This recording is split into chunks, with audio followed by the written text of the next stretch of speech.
전도서 2장 18절에서 26절입니다.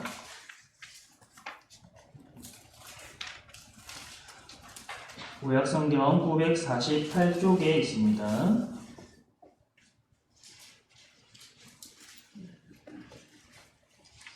제가 봉독하겠습니다. 내가 해 아래에서 내가 한 모든 수고를 미워하였노니 이는 내 뒤를 이을 이에게 남겨주게 됨이라. 그 사람이 지혜자일지 우매자일지야 누가 알려마는 내가 해 아래에서 내 지혜를 다하여 수고한 모든 결과를 그가 다 관리하리니 이것도 헛되도다. 이러므로 내가 해 아래에서 한 모든 수고에 대하여 내가 내 마음에 실망하였도다. 어떤 사람은 그 지혜와 지식과 재주를 다하여 수고하였어도 그가 얻은 것을 수고하지 아니한 자에게 그의 몫으로 넘겨주리니 이것도 헛된 것이며 큰 악이로다. 사람이 해 아래에서 행하는 모든 수고와 마음에 애쓰는 것이 무슨 소득이 있으랴. 일평생에 근심하며 수고하는 것이 슬픔뿐이라. 그의 마음이 밤에도 쉬지 못하나니 이것도 헛되도다. 사람이 먹고 마시며 수고하는 것보다 그의 마음을 더 기쁘게 하는 것은 없나니 내가 이것도 본즉 하나님의 손에서 나오는 것이로다. 먹고 즐기는 일을 누가 나보다 더 해보았으랴. 하나님은 그가 기뻐하시는 자에게는 지혜와 지식과 희락을 주시나 죄인에게는 노고를 주시고 그가 모아 싹게 하사 하나님을 기뻐하는 자에게 그가 주게 하시지만 이것도 헛되어 바람을 잡는 것이로다. 아멘. 전도서는 해 아래에서 인생이 얼마나 허무한지에 대해서 가르칩니다. 지난 설교에서는 즐거움을 추구하는 인생들도 헛되다라고 했습니다. 전도자는 우리가 잘 아는 솔로몬인데 그는 그 당시 사람들이 누릴 수 있는 온갖 낙을 다 누려보았을 것입니다. 일반 백성들이 누리지 못하는 온갖 낙을 다 누렸을 것입니다. 그럼에도 그가 경험했던 모든 즐거움이 참된 만족과 의미를 주지 못했습니다. 전도자는 이렇게 계속해서 허무한 것들에 대해서 말하면서 참으로 의미 있는 인생이 무엇인지 생각하게 만듭니다. 이 세상에서 그 어떤 즐거움도 주님을 떠난 것이라면 그 어떤 만족도 주어지지 않습니다. 전도자는 바람을 잡는 일에 세월을 낭비하지 말고 진리를 추구하는 유의미한 인생, 주님 안에서 참된 기쁨을 누리기를 권면합니다. 오늘 말씀의 주제는 수고도 헛되다입니다. 이 땅에서 태어난 사람이라면 누구든지 수고하는 인생을 살게 됩니다. 수고함으로 소득을 취하게 되고 일하지 않는 사람들은 없습니다. 열심히 일해서 더 나은 내일을 바라봅니다. 그런데 전도자는 18절 상반절에 이렇게 말합니다. 내가 해 아래에서 내가 한 모든 수고를 미워하였노니. 전도자는 해 아래에서 자신이 한 모든 수고를 미워한다라고 말합니다. 왜 그렇습니까? 전도자는 누구보다 큰 업적을 이룬 사람이 아닙니까? 그는 금과 은을 돌처럼 흔하게 만들었던 그런 나라로 이끌었습니다. 그런데 왜 자신이 한 모든 수고를 미워한다고 말하였을까요? 18절 상반절 뒤에 보면 이렇게 말합니다. 이는 내 뒤를 이을 이에게 남겨주게 됨이라. 내 뒤를 이을 이에게 남겨주게 됨이라. 전도자는 그렇게 많이 수고하여도 그 모든 것이 자신의 뒤를 이을 자에게 다 남겨주게 되기 때문이라고 말합니다. 솔로몬이 아무리 부강한 나라를 만들었다고 하더라도 때가 되면 그것을 아들에게 물려주어야 합니다. 보통 부모들은 자녀들에게 좋은 것을 물려주기 위해서 아주 열심히 일합니다. 내 자녀는 나보다 더 행복한 삶을 살았으면 좋겠다. 나는 이렇게밖에 살지 못했지만 내가 더 아껴서 자녀는 나는 더욱더 나보다 윤택한 삶을 살았으면 좋겠다라는 생각으로 열심히 살아갑니다. 그런데 정작 자신이 평생 일궈온 그 모든 것을 남겨주더라도 자녀가 아무렇지 않게 다 탕진한다면 어떻겠습니까? 19절 말씀에 자신의 뒤를 이을 자에 대해서 전도자가 이렇게 말합니다.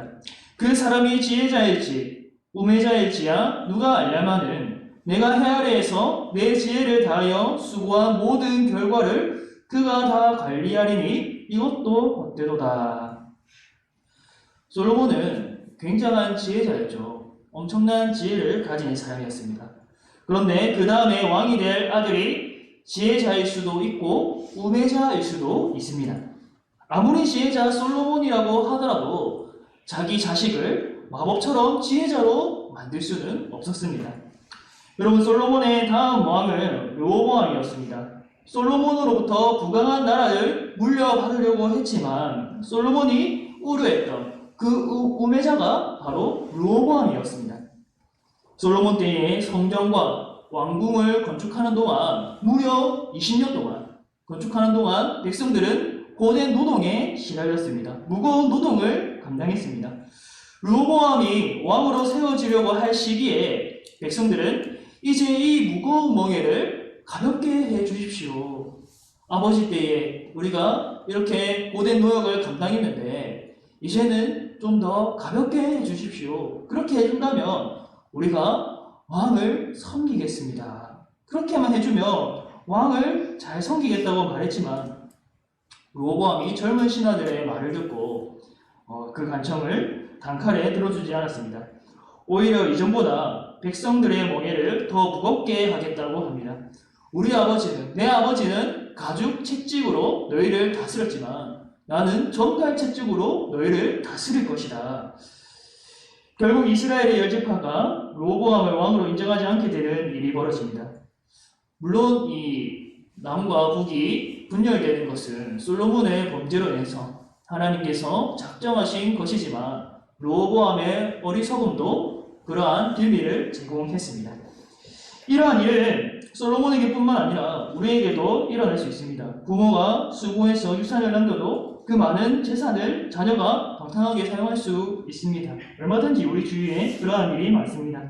평생에 수고해서 지식과 재산을 나누어 주었지만 그 남은 자가 제 마음대로 관리하지 못해서 망하게 한다면 내 모든 것을 쏟아부어서 남겨주었는데 그것을 다 탕진한다면 무슨 소용이 있겠는가? 그가 해 아래에서 한 수고가 무슨 의미가 있는가? 23절에 이렇게 말합니다. 일평생에 근심하며 수고하는 것이 슬픔 뿐이라. 그의 마음이 밤에도 쉬지 못하나니 이것도 헛되도다.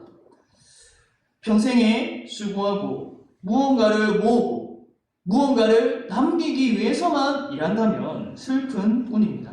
결국 밤에도 그 수고로움에서 벗어나지 못합니다. 늘 수고하는 굴레에서 벗어나지 못하고 편하게 쉬지 못합니다. 낮에는 몸으로 수고하고 밤에는 마음으로 고생합니다. 모든 인생은 일해야 하는 것이지만 인생에 일하는 것만 남는다면 수고로움만 남는다면 무슨 의미가 있을까? 2020년 9월에 현대자동차에 속한 이 총망받던 디자이너 한 명이 자살하는 일이 일어났습니다. 현대자동차에서 디자이너는 굉장히 사람들이 부러워할 직업이죠. 그런데 충격적인 건 그가 디자인에 참여한 신차의 발표를 8일 앞두고 자살했다는 사실입니다. 아내와 어린 두 자녀를 남겨두고 세상을 떠났습니다. 왜 그랬을까요? 그렇게 사람들이 부러워할 현대자동차 디자이너를 내버려두고 아내와 두 아이를 남겨두고 왜 이 세상을 떠났을까요? 자살의 원인은 과로였습니다. 현대자동차가 공식적으로 인정하지는 않았지만 가족들과 다른 직원들은 과도한 경쟁과 또 과로가 원인이라고 합니다. 밤에도 일하고 휴일에도 일했다고 합니다. 그리고 집에 들어오지 못하는 날들이 굉장히 많았다고 합니다.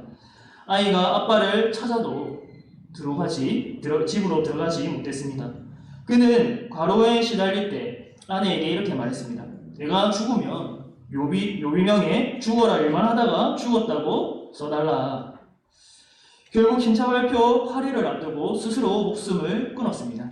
그가 디자인한 자동차는 현재 한국뿐만 아니라 미국 시장에서도 굉장히 잘 팔리고 있습니다. 그런데 여러분, 지금 그에게 이 모든 성공, 이 모든 업적, 그가 모은 재산이 무슨 의미가 있을까요? 아무리 멋지고 또 성공적으로 잘 팔린 자동차를 그가 디자인했다고 해도 결국 그는 수고만 하다가 끝난 인생이 되어버렸습니다. 물론 회사가 그를 과로에 시달리게 만들었지만 우리는 여기에서 교훈을 얻어야 합니다.